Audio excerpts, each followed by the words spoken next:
हाय hello नमस्कार, मी चिन्मय गिरकर तुमच्यासाठी पुन्हा एकदा घेऊन आलोय जिद की कहाणी season 2. Presenting partner Siddhi Suzuki, powered by Share Spot, co powered by Shri Mahavir Urban Cooperative Bank Limited Solapur.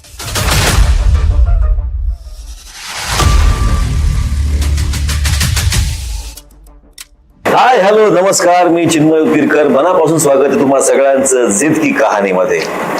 माणसाची जिद्दच माणसाला सगळ्यांपेक्षा वेगळं ठरवत असते. माणसाची जिद्द माणसाला एका वेगळ्या आयामामध्ये घेऊन जात असते आणि माणसाची जिद्दच माणसाला चमकवत असते. अशी जिद्दी माणसं ही समाज बदलण्यासाठी येत असतात, समाज सुंदर करण्यासाठी येत असतात. सौंदर्य दोन प्रकारचं आहे, एक शारीरिक आहे आणि मानसिक आहे, आंतरिक आहे. शारीरिक सौंदर्यासाठी आपल्याकडे आजकालच्या या जगामध्ये अनेक सेवा सुविधा उपलब्ध झालेल्या आहेत, ज्याच्यामुळे शारीरिक सौंदर्य बदलता येतं. पण ही सौंदर्य बदलणारी माणसं आतून खूप सुंदर असावी लागतात. त्यांची जडणघडण वेगळ्या पद्धतीची असते, सुंदर वळणाची असते. अशाच एका सुंदर अवलियाला, जो शारीरिक दृष्ट्या माणसाला सुंदर बनवतो, अशा एका सुंदर अवलियाला डॉक्टर राहुल आमले यांना आपण आज भेटणार आहोत. सर, तुमचं खूप खूप स्वागत. आणि तुमची शक्ती असणाऱ्या डॉक्टर भारती आमले, तुमचं पण खूप खूप स्वागत. Thank you very much. सर, सोलापुराचं नाव प्लास्टिक सर्जरीमध्ये आता भारतात एका वेगळ्या पद्धतीने आणि वेगळ्या आदराने घ्यायला लागण्याचं एकमेव कारण तुम्ही दोघं जण आहात. इतकी छान प्लास्टिक सर्जरी आणि त्या अनुषंगाने खूप नावलौकिक सोलापूर मिळवून दिलेलं आहे. आणि आज प्लास्टिक सर्जरी म्हटलं की तुमचंच नाव प्रामुख्याने चर्चेमध्ये येत आहे. भारतभरामध्ये अनेक मोठे मोठे सेलिब्रिटीज तुमच्याकडे येऊन ट्रीटमेंट घेऊन गेलेले आहे, तुम्ही त्यांना सुंदर बनवलेलं आहे. सर, हा सगळा प्रवास सोलापुरातून सुरू झाला, सोलापुरामध्येच एवढा मोठा झाला, पण मध्ये अनेक ठिकाणी अनेक वळणाने हा प्रवास झालेला आहे. हा सगळा प्रवास मला जर जाणून घ्यायचा आहे की तुमची फॅमिली बॅकग्राऊंड काय होती, तुम्हाला प्लास्टिक सर्जन का बरं व्हावं असं वाटलं, काय काय अडचणी आल्या, मॅडमशी भेट कधी झाली, लग्न कसं झालं, मग एकत्र संसार, त्यातून परत मेडिकल प्रॅक्टिस, या सगळ्या गोष्टी, हा सगळा प्रवास सर आम्हाला जाणून घ्यायला आवडेल. सर, बेसिकली माझं स्कूलिंग सोलापूरतच झालं आणि मी मराठी मीडियमचा. त्यानंतर मला MBBS ला जवाहरलाल नेहरू मेडिकल कॉलेज बेळगाव इथे ऍडमिशन मिळाली. ती MBBS संपल्यानंतर इव्हन MS सुद्धा मी तिथंच केलं. आणि प्लास्टिक सर्जरीला मला मुंबईच्या नायर हॉस्पिटलला, म्हणजे टोपीवाला नॅशनल मेडिकल कॉलेजला मला ऍडमिशन मिळाली. ती कम्प्लीट झाल्यानंतर then I have work there as a lecturer for a year. आणि ते झाल्यानंतर सिन्स आय वॉज इंटरेस्टेड, मला इंटरेस्ट होता कॉस्मेटिक सर्जरीमध्ये. त्यासाठी मी डॉक्टर दामन दावर म्हणून एक मोठे प्लास्टिक सर्जन होऊन गेले. रिसेंटली ही पास्ट अवे. तर त्यांच्याकडे मी जवळपास 1 वर्ष काम केलं.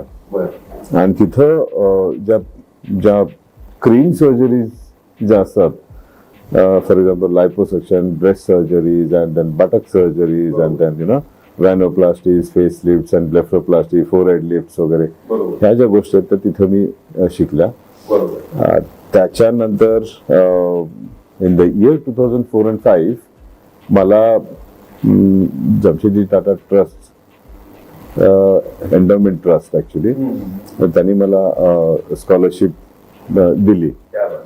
I was selected in the interview, okay, as a scholar, and they sent me to Taiwan for the fellowship. And तिथे मी क्रेनिओफेशियल आणि कॉस्मेटिक सर्जरी ही ब्रांच निवडली होती मी माझ्या पुढच्या अभ्यासक्रमासाठी. क्रेनिओफेशियल म्हणजे क्रेनियम म्हणजे डोकं आणि फेशियल म्हणजे फेस. सो क्रेनिओफेशियल सर्जरी, त्याच्यामध्ये इव्हन कंजनायटल बाय बर्थ जे डिफेक्ट असतात ते करेक्ट करणे आणि चेहऱ्याचं एस्थेटिक्स किंवा कॉस्मेटिक्स हे प्रोपोर्शन्स मध्ये वगैरे करणं, हे तिथं माझं याच्यात शिक्षण झालं. मी since I was interested too much in that. And then finally I landed up in Solapur because I was interested in settling in Solapur. Yeah, इथं मला सेटल व्हायचंच होतं because my family was waiting and ओढ होती सोलापूरची, माझे मित्र जुने. सो आय वॉज रिअली सोलापूरमध्येच तुम्हाला परत यावं असं वाटलं. पण मग सर तेव्हा तुम्हाला असं नाही वाटलं का की आपण जे शिक्षण घेतलं त्याला एक्सपोजर बाहेर खूप चांगलं मिळू शकेल, तर जास्त किंमत बाहेर मिळू शकेल, मग आपण जरा काही काळ बाहेर जाऊन येऊया, थोडे पैसे कमवूया, थोडं अजून जास्त नाव कमवूया आणि मग परत सोलापूर राहूया, असं नाही वाटलं का तुम्हाला? नाही, मला सोलापूरचा ओढाच होता जास्ती आणि तसं ऍब्सोल्युटली नाही वाटलं मला. या ऑफर्स होत्या, नाही असं नाही की बाबा भरपूर ठिकाणाहून ऑफर्स होत्या.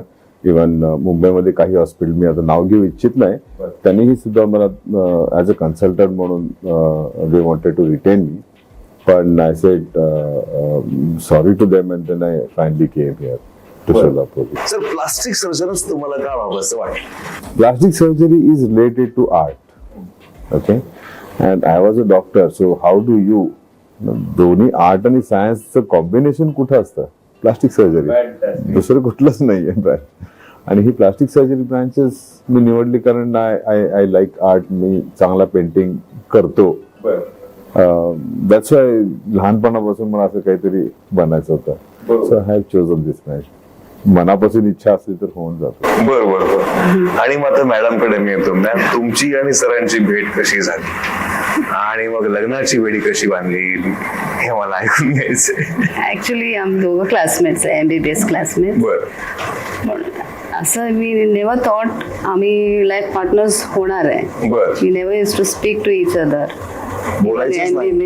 MBBS MS मध्ये. हा. नंतर ते after MBBS he was doing MS बेळगावमध्ये. मी पण बर. ऑफ तिथं करत होते. बर. I don't know, we knew each other during internship वगैरे. बरोबर. आणि it just happened, I don't know. दोघे फार इंट्रोवर्ट.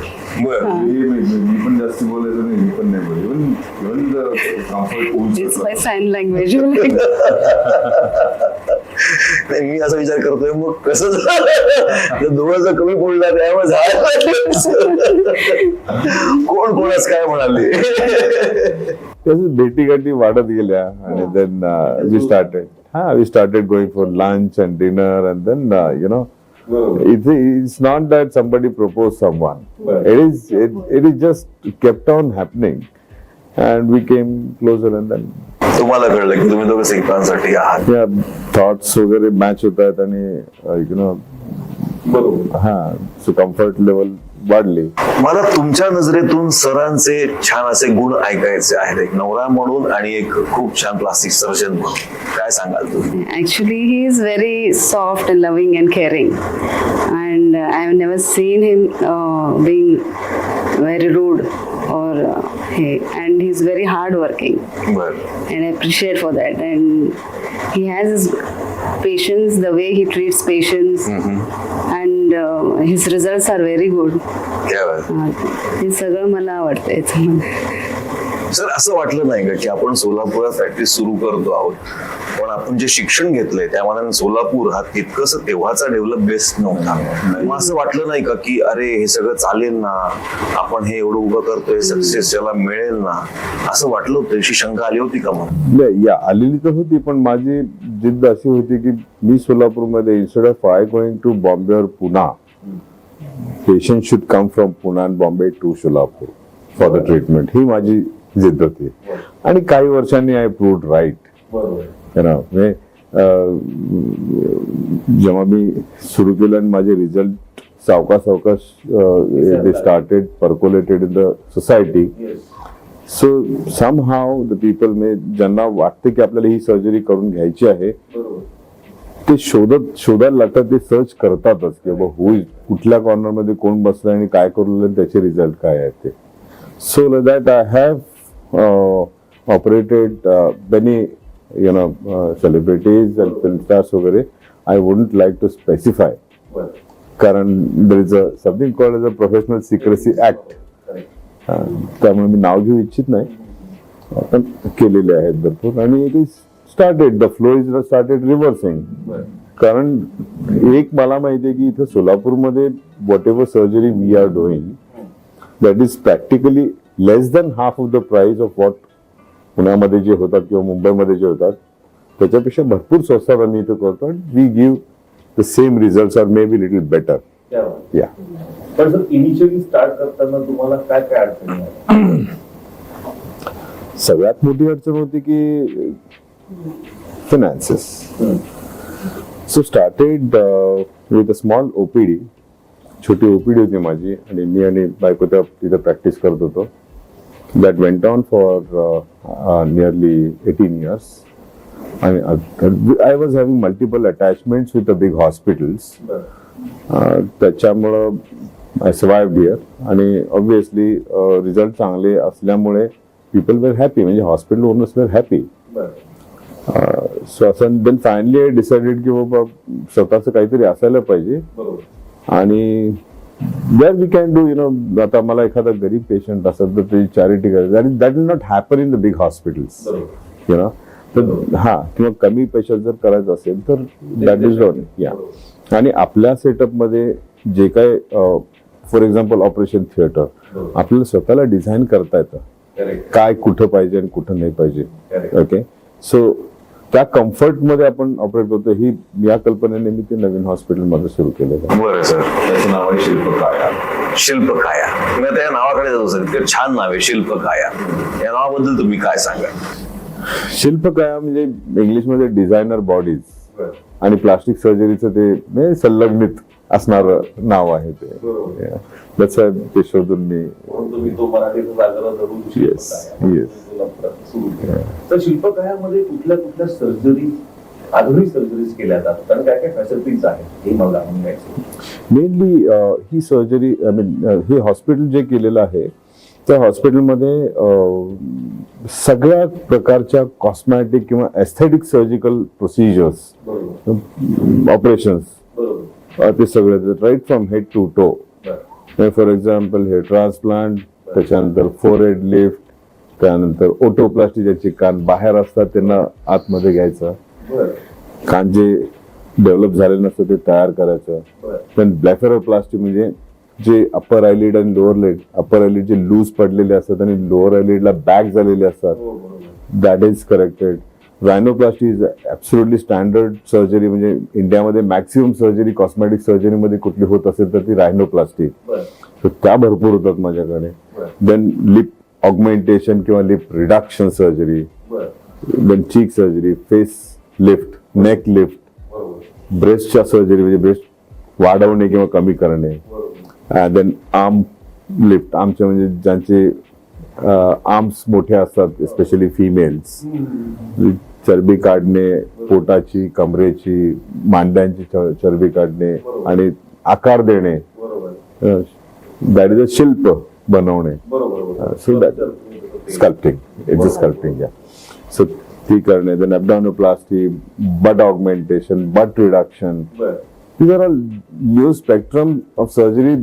बऱ्याचशा लोकांना ह्या माहिती पण नाही आहेत actually surgery that we do. Actually we do and we do get lot of patients. कारण लोकांना माहिती आहे त्यांना काय करून घ्यायचं आणि ते कुठं जायचंय त्यांना. They know, they are smart, people are smart. Ma'am, जेव्हा सरांनी हा निर्णय घेतला की सोलापुरातच स्थायिक व्हायचंय, सोलापुरातच हे सगळं करायचं आहे, तुम्हाला असं वाटलं नाही का की अरे सर असा निर्णय का बरं घेताय की आपण जाऊया ना मुंबईला, पुण्याला जाऊया किंवा कर्नाटकात जाऊन प्रॅक्टिस करूया, असं तुम्हाला वाटलं नाही का त्यांना सुचवावं असं? नाही, असं नाही, कधी वाटलं नाही असं. But he was strongly in favour of Solapur because he wanted to come back to his home town and with his parents' guidance he wanted to start here. And something new he wanted to start which cannot be done in big places.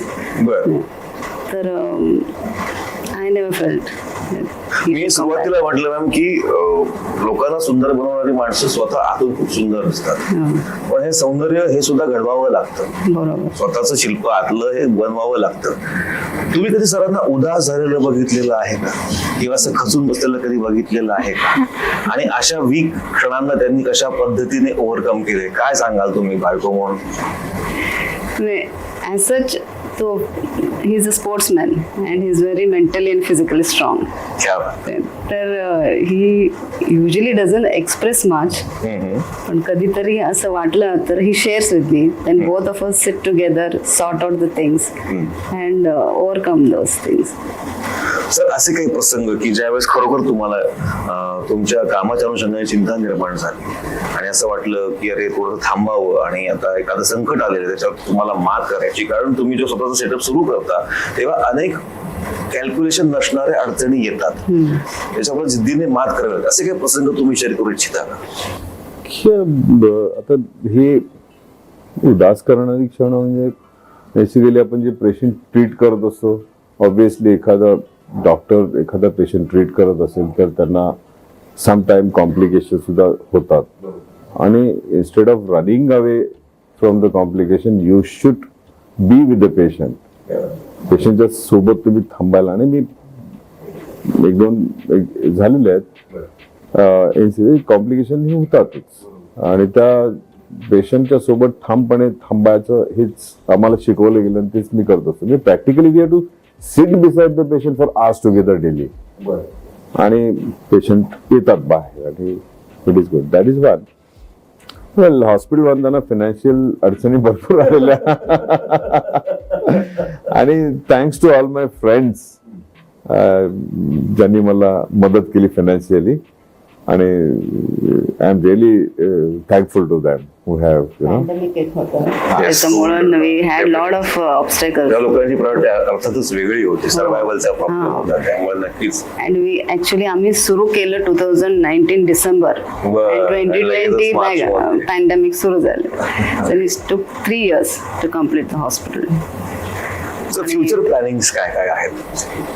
Future planning म्हणजे I want to हे hospital cosmetic सर्जरीसाठी मायामध्ये महाराष्ट्रामध्ये तर फार क्वचित आणि कमी हॉस्पिटल आहेत अशी फक्त कॉस्मॅटिक सर्जरीसाठी. So I want to make आणि ॲट द सेम टाइम जे जन्मजात दोष असतात, जे कॉमन प्रॉब्लेम आहेत क्लेफ्ट लिप अँड पॅलेट, त्याची ट्रीटमेंट सायमल्टेनियसली. तुम्हाला सगळंच काय क्रीम घ्यायला नको वाटतं. Along with that you have to look after the society आणि त्या सोसायटीतले जे काही विकनेस आहेत त्याला सुद्धा मी काहीतरी हातभार लावेन अशी माझी इच्छा आहे. म्हणजे क्लेफ्ट लिप पॅलेट त्याच्या सर्जरीज वगैरे त्या कमी रेट्स मध्ये, because majority of this kind of illnesses are prevalent in low socio economic class. So तेही मी माझ्या मनाची इच्छा आहे. Let us see now. बरं. आणि सर काही ट्रेनिंग इन्स्टिट्यूट तुम्हाला सुरू करण्याचा काही मानस आहे का? ट्रेनिंग इन्स्टिट्यूट ऍक्च्युली आहेत, मोठे आहेत, म्हणजे फार मोठे इन्स्टिट्यूट्स आहेत, मेडिकल कॉलेजेस वगैरे, ते ट्रेनिंग जिथे मी शिकलो आहे. पण येस, काही गोष्टी जिथं मी मला वाटतं की माझी मास्टरी त्याच्यात आहे, I would definitely like to pass on the knowledge to the next gen. Definitely yes. Through this institute, म्हणजे शिल्पकलाची हॉस्पिटल आहे ना तिथं. आणि माझ्याकडे येतात सुद्धा लोक, बरेच लोक येतात. I think last 6 months back I had a fellow from Saudi. साऊदीवरनं माझ्याकडे मुलगा शिकायला आलेला, 1 महिना माझ्यासोबत तो राहिला आणि he learn a lot of thing. आणि तिथं नंबर ऑफ सर्जरीज कमी होतात because the population is very thin. आणि इथं माझ्याकडे 1 महिना राहिला, तो म्हणत साऊदीमध्ये जेवढं काम अख्ख्या साऊदीमध्ये तेवढं तुम्ही एकटाच करता.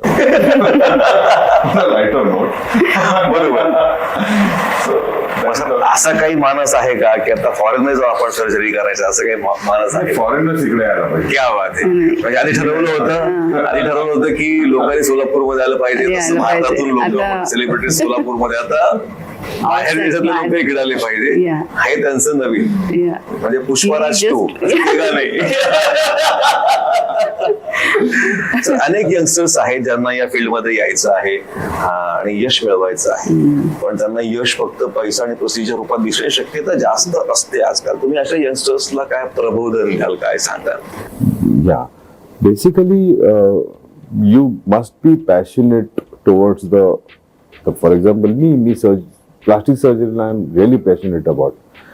मी पैसा येईल का नाही याचं माझ्याकडे लक्ष आहे. Money is a by product, basically money is a by product. So you must go ahead to achieve your aim. पैसा येत राहतो. इफ यू तुम्ही जर पैशाच्या मागे जर पाहत नाही, पण हे जोपर्यंत तुमच्याकडे पैसा येईल ऍज अ बाय प्रोडक्ट, तोपर्यंत तुम्हाला भरपूर त्रास घ्यायला लागतो, भरपूर keep on doing the hard work, persistence, endurance हा कम्प्लिटली तुम्हाला ठेवावा लागतो.